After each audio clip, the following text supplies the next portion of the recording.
여러분 안녕하십니까? 식스센스 시작해 보도록 하겠습니다.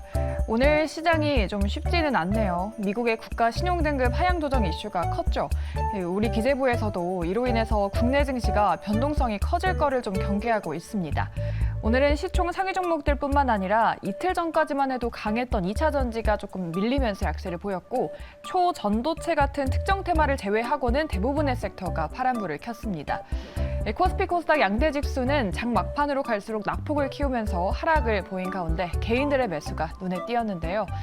지금 우리가 알맞은 방법으로 투자를 잘하고 있는 건지 두 분과 함께 점검해 보도록 하겠습니다. 오늘 이창환 부장 그리고 김민기 PB 모셨습니다. 두 분 안녕하십니까? 네, 오늘은 저희가 시장의 핫 키워드였던 미국의 매크로 이슈부터 체크해 보도록 하겠습니다. 첫 번째 키워드로 만나보시죠. 글로벌 3대 신용평가사죠. 피치가 미국의 신용등급을 하향 조정했습니다. 이유는 역시나 미국의 재정 적자 때문이겠죠. 근데 이건 피치만 그런 거고 일단은 무디스나 S&P에서는 신용등급을 유지하고 있다는 점이 고무적인 것 같아요. 우리가 크게 걱정할 필요는 없는 걸까요?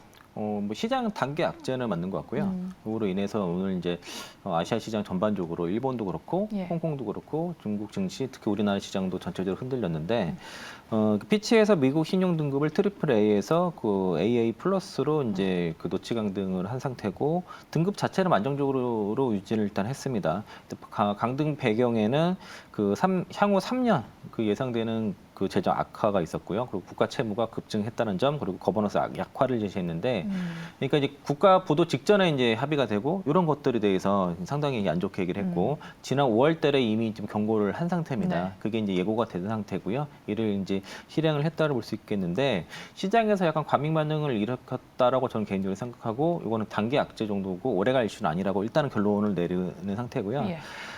이게 이제 2011년도 그 당시를 좀 약간 다소 그 회상을 하는 것 같습니다. S&P가 강등했을 때. 네, 그때랑 좀 상당히 이제 비슷하다고 좀 보고 있는데 당시에는 유럽 자체가 이제 그 제로 금리를 펼 때였고요. 미국도 3.25 정도 금리가 있는 상태였는데 지금은 이제 어쨌든 간에 그 금리가 이제 아직까지 인하라고 가진 않지만 금리 인상 마무리 단계이고 네. 그리고 그 파월 의장도 네, 실질 금리가 플러스로 된다고 하면은 다시 이제 그 금리 인하를 한다던가 아니면 재정을 더 푼다는 이런 그 QT를 계속 지속하고 금리 인하까지도 고려한다는 거 봤을 때는 이게 이제 결과적으로는 이제 금리 인상을 좀 멈추는 또 어떤 트리거가 될 수도 있거든요. 이게 이제 미국의 이제 국가 채무가 가장 급증하는 이유 중에 하나가 이자가 급증하고 있거든요. 이게 이제 기준금리가 많이 올라서 그런 이유도 있기 때문에 예전에 우리가 그래서 미국이 이제 기준금리를 많이 올리지 못할 거라 5% 넘기지 못할 거라고 말했던 이유 중에 하나가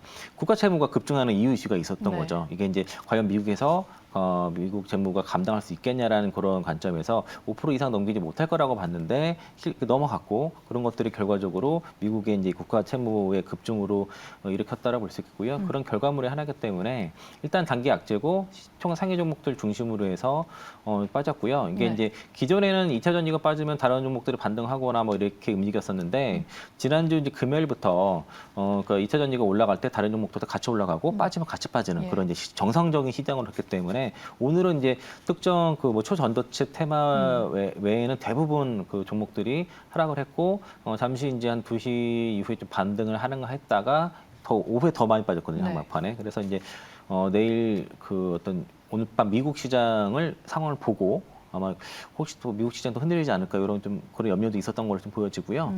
시장의 어떤 미국 선물이라든가 그리고 채권 시장에서 큰 움직임은 없어서 어쨌든 간에 저는 단기 이슈라 보고 있고 오늘 만약에 이제 올라갔던 종목들은 오히려 조심해야 될 것이고 그리고 이제 오늘 많이 빠졌던 쪽에서는 버티거나 매수 관점에서 보셔야 되는데 보통 이렇게 종목 그 정상적인 종목들이 다 같이 빠졌을 때는요.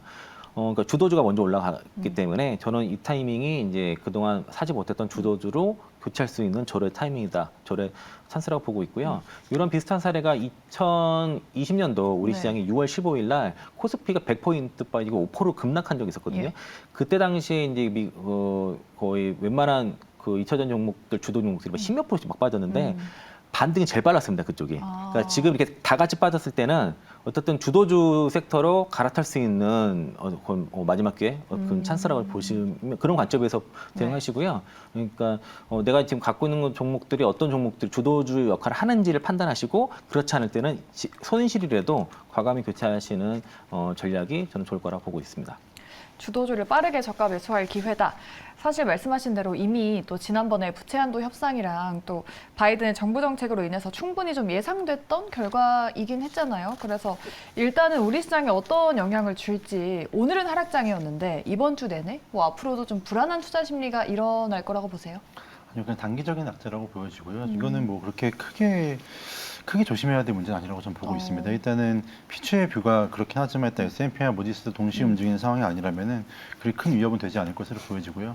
물론 국채 시장에 있어서는 좀 매수에 좀 주의를 좀 기울여야 하는 건 맞지만 일단은 신용등급을 내리기 위해서는 피치가 했던 것처럼 뭐 부정적 관찰 대상에 편입을 하거나 아니면 등급 전망을 좀 선제적으로 내리는 움직임이 있어야 되는데 S&P나 모디스는 아직 아무런 움직임이 없거든요.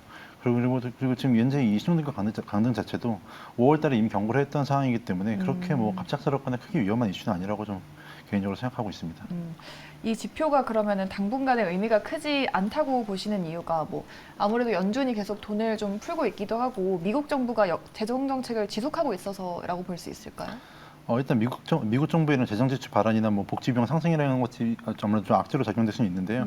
단지 근데 제 개인적으로는 이게 지금 현재 2012년도의 상황하고는 좀 많이 다르거든요. 일단 미국 현재 금리 자체가 굉장히 높은 수준이기도 하고 이제 유럽의 재정 위기 자체도 현재 없는 상황이기 때문에 그냥 단지 피치에 약간 피치가 약간 좀 뒷북으로 이렇게 한 게 아닌가 이런 뷰도 있는 만큼 좀 그렇게 크게 뭐 주의해서 보셔야 될 문제는 아니라고 좀 보고 있습니다.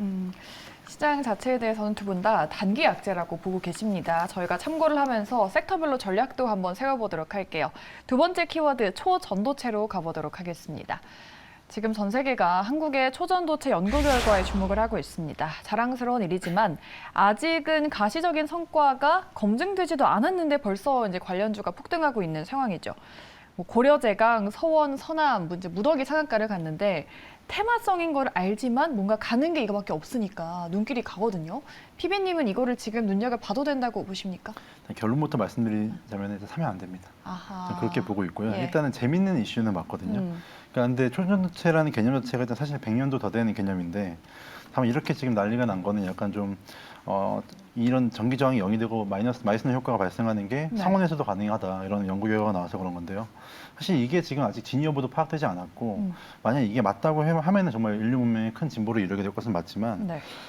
근데 사실 지금 이게 만약에 된다고 치면 현재 뭐 스마트폰이나 컴퓨터 반도체 등이 전부 다 발열 없이 구동이 가능하다는 거고 송전선과 변압기 등도 뭐 초전도체 기술이 도입이 되면은 송전 효율이 이론상 뭐 100%가 되기 때문에 전력 시스템 자체에도 이제 혁명이 발생하는 겁니다. 혁명이 될 것이다. 네. 그러니까 이제 쉽게 말해서 전기를 굉장히 쉽게 쓰고 새로운 기술이 탄생하기에 용이한 되게 환경이 되는 건데요.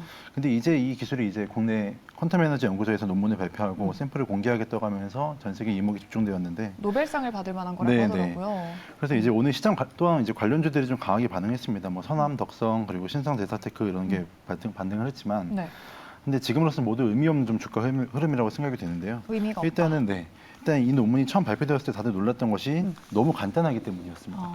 그러니까 재료가 이제 들어가는 게 납이랑 구리 그리고 인 마지막으로 산소 이렇게 네 가지 금속을 어떻게 잘 조합을 해서 화학 처리를 했더니 초전도체가 나왔다 이런 형식의 아주 간단한 논문이었거든요. 옛날의 결과랑 좀 다른 거잖아요. 네네.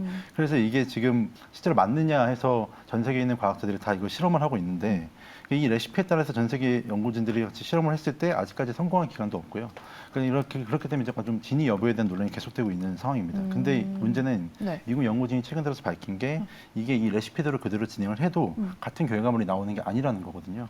그러니까 지금 발표된 이 초전도체 같은 경우에 금속의 결합 구조 사이에 다른 금속의 원자가 좀 순서대로 끼어 들어가야 만들어지는 구조라고 발표가 됐는데 네.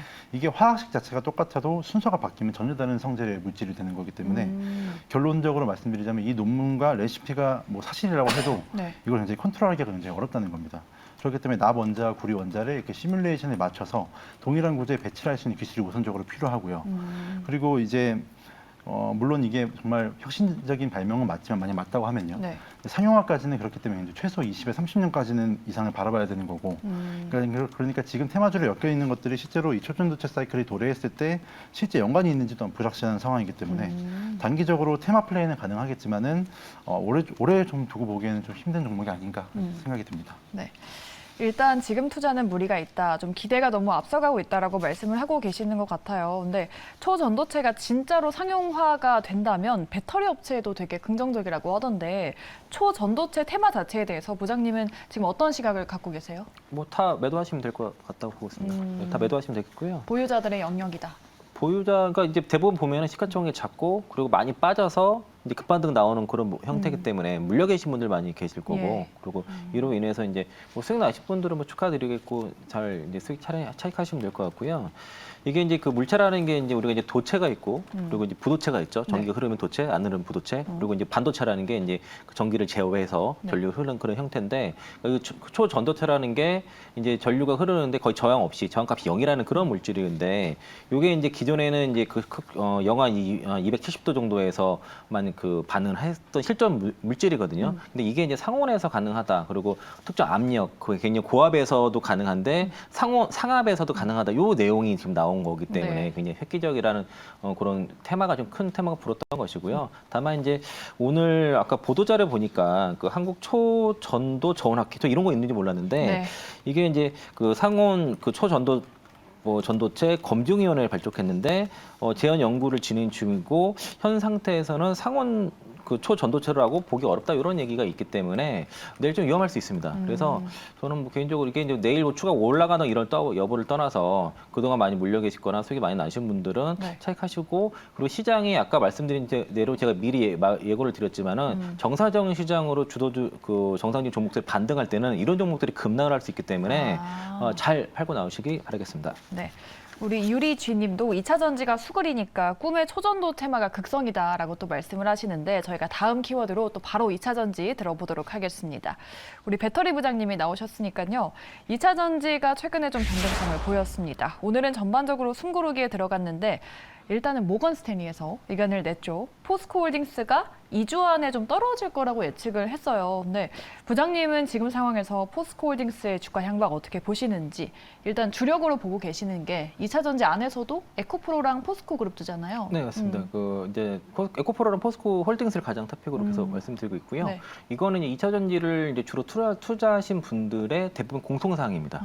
네, 그렇게 보시면 좋겠고 거기에 이제 그 다음에 양극재 종목들 이렇게 보는 입장인데 이제 모건 스탠리가 이제 유력 이제 원래 목표가가 이제 40만 원에서 그 44만 원을 올린 거고요. 근데 그 목표가보다 올라갔으니까 예. 이제 그 비중 축소 의견을 한 거고 국내에서도 교보증권에서 유일하게 이제 보유 의견 45만 원 냈고 그 한국투자에서 90만 원 이렇게 냈었는데 제가 이제 30만 원대에서 PBR 한 배 67만 원을 제시 먼저 드렸고요. 그리고 나서 이제 한 배를 가게 되면은 이후에 리튬 사업에 대해서 가치를 다시 한번 계산해 보자. 그러니까 67만 원의 매도 의견이 아니라 가서 목표가를 다시 한번 하자고 이렇게 의견 드렸던 1차 것이고요. 목표가였죠, 그때. 네. 그리고 이제 이게 그 지금 이제 2차 전지 전반적으로 전체적으로는 당시 슈팅 한번 나왔기 때문에 그리고 이제 그 단타 물량이 되게 많습니다 현재 이게 이제 에코프로가 8월 말까지 간다는 얘기를 하다 보니까 그걸 노리고선 단기 매매가 막 들어가요. 그래서 이제 그러고 나서 조정을 받으니까 손절 물량 나오고 이러면서 이제 변동성이 커지는 거고 이런 이제 그 매물소화 과정은 필요할 것 같고요. 일단 그 지난주 수요일 날 단기 급등이 이제 다 슈팅이 좀 제법 세고 종목들이 나오고 나서 네. 이제 조정 구간이기 때문에 이런 가격 조정과 기간 조정은 좀 필요한 그 단계로 볼 수 있겠고요. 그래서 이런 식의 이제 조정이 들어올 때는 장중에 상승 전환하고 막 올라갈 때 따라 붙으면 안 되고요. 이렇게 조정 나올 때 그리고 이제 제가 이제 다른 방송에서도 포스코홀딩스 같은 경우에 매매하는 방식을 만약에 없다 하면은 만약에 1,000만 원 정도를 매수를 할 목표이다 하면은 200만 원씩 한 5번 이상 더 쪼개서 최대 많이 쪼개가지고 여러 날에 분할 매수를 하시는 게 좋을 것 같고요. 지금은 어쨌든 조정에 들어갔습니다. 지금 이제 가격 조정과 기간 조정이 같이 들어가기 때문에 그 이제 조정 받을 때 모아가시는 전략이고요. 포스코홀딩스는 지금 외국인들이 지난주 수요일부터 이제 지난주 화요일부터 그러니까 최고가 나오기 직전에 전날에 역대 최고 공매도를 치고요. 네. 지금 공매도가 들어오는데 외국인의 보유 비중이 52%에서 29%까지 빠졌는데 저는 30%를 안 깰 거라 봤어요. 근데 30% 깨고 들어오는 게 지금 역시나 이제 2차 전지 소재 사업에 대한 이해력이 좀 부족하다라고 볼 수 있겠고요. 여전히 이제 모건스탠리에서도 여전히 철강주를 더 비싼 철강주다. 그리고 리튬 주식 그 비싼 리튬 중에 하나라고 얘기했고 아직 리튬 사업이 본격화되지 않았는데 올라갔다 이렇게 얘기를 하고 있는데 잘못 생각한 건 뭐냐면 9월부터 이제 리사이클을 통한 리튬이 생산되고 10월부터 본격적으로 광산 리튬 준공이 돼서 생산이 되거든요. 네. 그러니까 거기에 따른 선취매가 들어온 거예요. 그리고 이제 최근 앞으로 3년간 리튬 그 2차 전지 사업에 집중적으로 좀 투자를 하기 때문에 네. 향후에는 2025년도 이후에는 회사의 이제 어떤 매출 비중이라 이런 것들이 완전히 좀 바뀌게 될 수 있기 때문에 그때 가서 사면 더 늦습니다. 그래서 이제 미리미리 사시면 되겠고요. 다만 이제 저점 대비해서 많이 올라갔고 제가 말씀드린 가격에서도 거의 100% 이상 올라온 상태에서 지금 조정을 들어갔기 때문에 최대한 나눠서 많이 쪼개서 분할 매수를 되게 여러 번 걸쳐서 해야 되고요. 한 번에 사시면 절대 안 됩니다. 지금 제가 여러 번 강조드리지만 지금 편히 살 때가 아니고 변동성을 이용해서 저점에서 모아가는 구간이라고 보시겠고요. 좀 8월 달은 그런 관점에서 좀 인내하시면서 정말 잘 모아가시고 그리고 가지고 계신 분 이미 비중 채우신 분들은 그냥 인내하고 잘 들고 가시면 되겠다라고 말씀드리겠습니다. 네. 우리 PB님은 어떻게 보시는지 궁금한데 이제 근 몇 달간은 2차 전지가 없으면은 좀 폼모가 오는 그런 장세였잖아요. 네. 우리 CH님도 내일 추매해야지라고 말씀을 하고 계시거든요. 근데 2차 전지 지금이 기회라고 보십니까? 어떻게 대응해야 될까요? 오늘 시가총액이 좀 높은 2차 전지 종목들이 다소 밀리면서 지수 전체에 좀 영향을 주었는데요. 물론 이제 포스코홀딩스를 비롯한 2차 전지 종목들 다 너무 좋은 기업이고 네. 향후에 성장성이 보장되어 있는 사업이라고 저는 동의하라고 생각을 하는데 단계적인 밸류에이션보다는 분명히 존재한다고 저는 보고 있거든요. 그렇기 때문에 지금 단계적인 뭐 조정들이 나왔을 때 앞서 부장님이 말씀하셨던 것처럼 좀 분할 매수를 좀 이어나가시는 게 좋지 않을까 싶고요. 분할 매수. 네, 추이를 보면서 조정 구간이 오면 좀 재진입하는 게 더 좋다고 생각합니다.